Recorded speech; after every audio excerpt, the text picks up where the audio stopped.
Hai semuanya, salam ayu ayo berjumpa lagi dengan Usman Toleng channel. Selamat menyaksikan.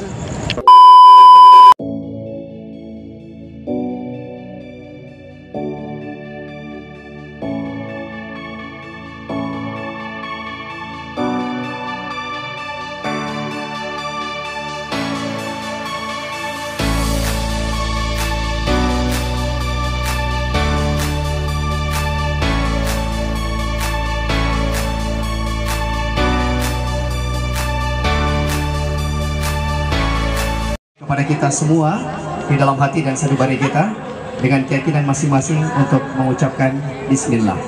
Bismillahirrahmanirrahim. Selanjutnya hadirin hadirat sekalian, mengawali juga kita akan bersama-sama menyanyikan lagu kebangsaan Indonesia Raya. Hadirin kami mohon untuk berdiri.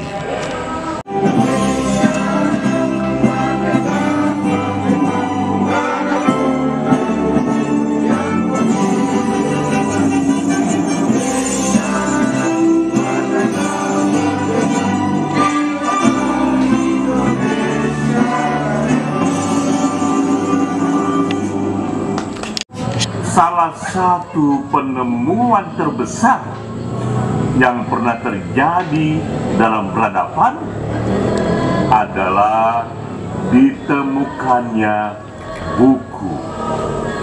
Karena melalui buku itulah kita bisa menyimpan aneka peristiwa, aneka informasi, aneka makna dari sejarah.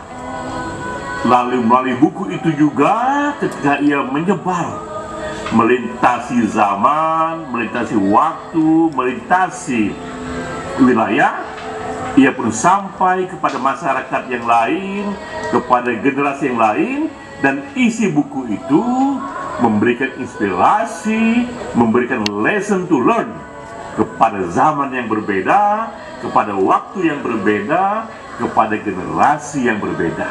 Kita menyambut baik hadirnya Satu Pena Maluku Utara.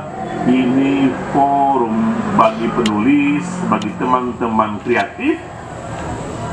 Ini juga yang pertama di Indonesia bahwa kita sekarang ini para penulis sudah terkoneksi di 34 provinsi. Masing-masing provinsi memiliki pengurusnya dan mereka bersinergi secara nasional. Apalagi sekarang ada satu wadah seperti WhatsApp group, Facebook group yang bisa mengkoneksikan secara virtual penulis dari Aceh sampai Papua, termasuk juga teman-teman dari Maluku Utara.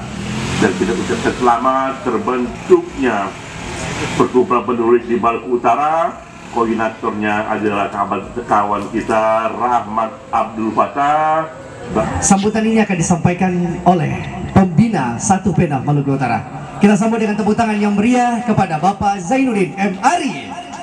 Ada juga aktivitas baca di beberapa perpustakaan yang diusahakan non-government.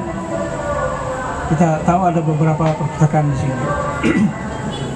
Ada juga teman-teman kita di Halmahera yang gila-gilaan itu.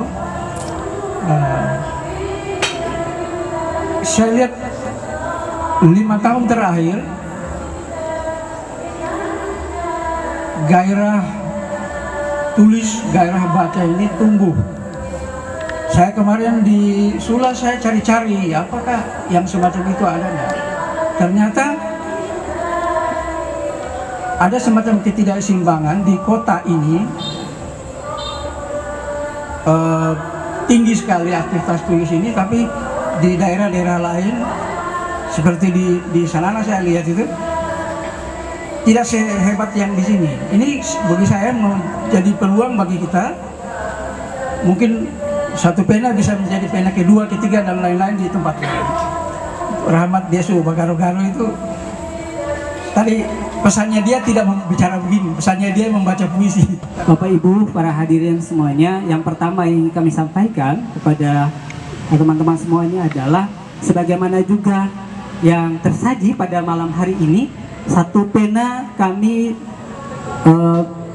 sebagaimana pesan oleh Bung Denny, oleh Bang Denny, bahwasanya Satu Pena itu jangan dibuat repot.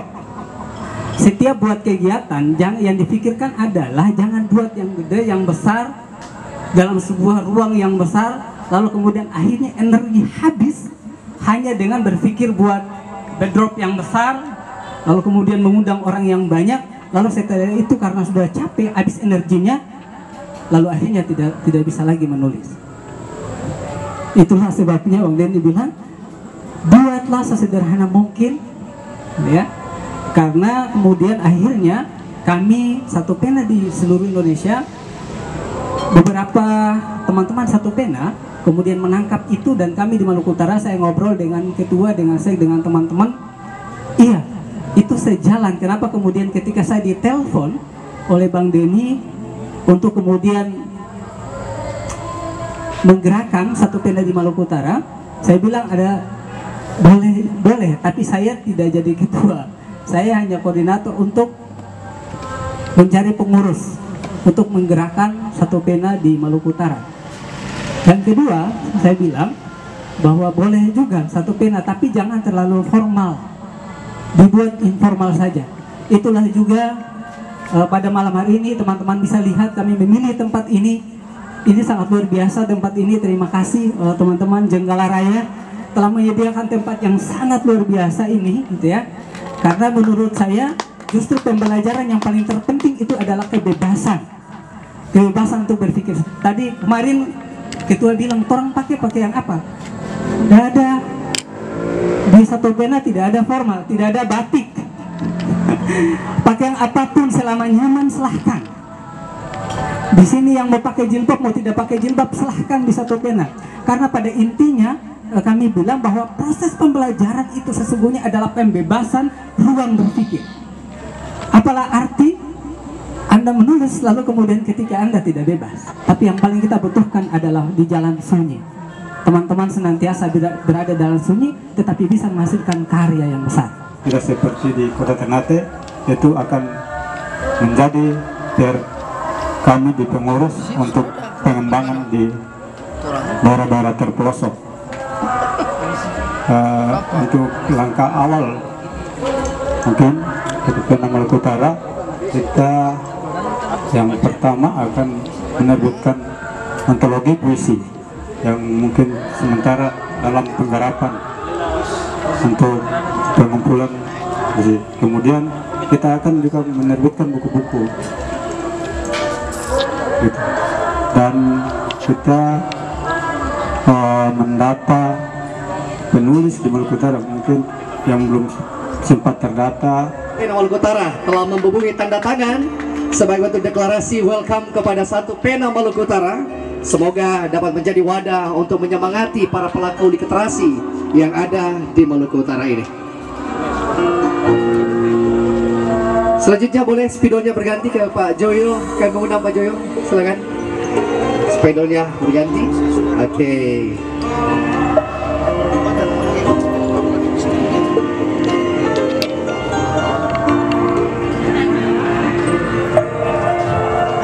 Boleh si Payung Plus yang hadir, boleh berdampingan dengan perwakilan KMP Malut, Ketum IMM. Silakan. Wow, cantik man. Bidadari nih. Pak Hatta belum, Pak Hatta ya? Silakan. Pak Hatta dan istri sekaligus. Nah, ini suami istri yang cinta literasi nih. Silakan.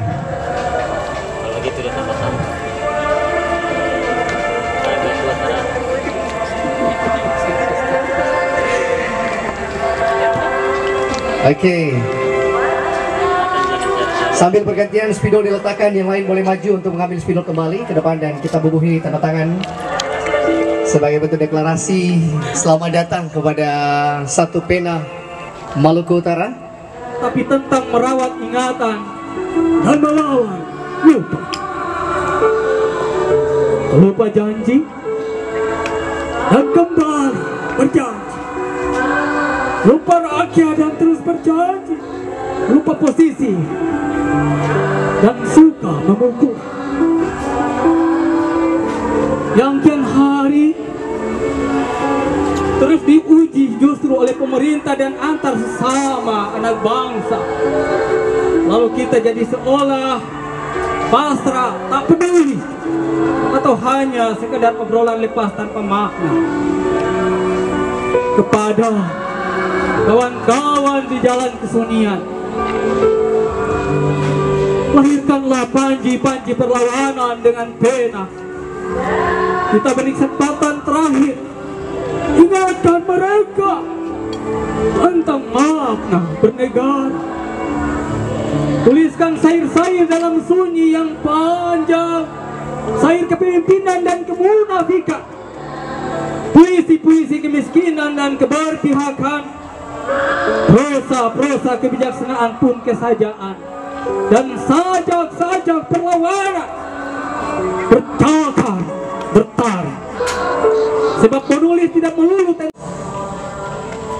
diangkat celananya ke lutut, dipitul sepatunya ke bahu, ditenteng masa depannya ke seberang. Tapi di mata kekuasaan yang buram, anak-anak itu hanyalah buih di lautan yang luas. Hai anak-anak cengkeh dan pala, bawalah impian ke Bukit Tagalaya, boponglah kerinduan ke Tanjung Loloda. Teriak sekuat-kuatnya, setegar-tegarnya, kau yang lahir dari asap para-para tak boleh surut nyalinya.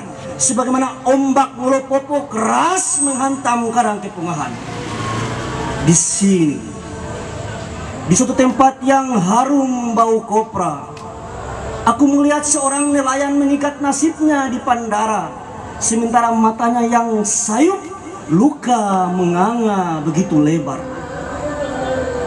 Di tangannya yang keriput, air laut tercium sampai ke dapur mama. Ada sagu dan teh manis yang dingin, sedingin mulut pejabat yang diam saat banjir kemiskinan melanda negerinya.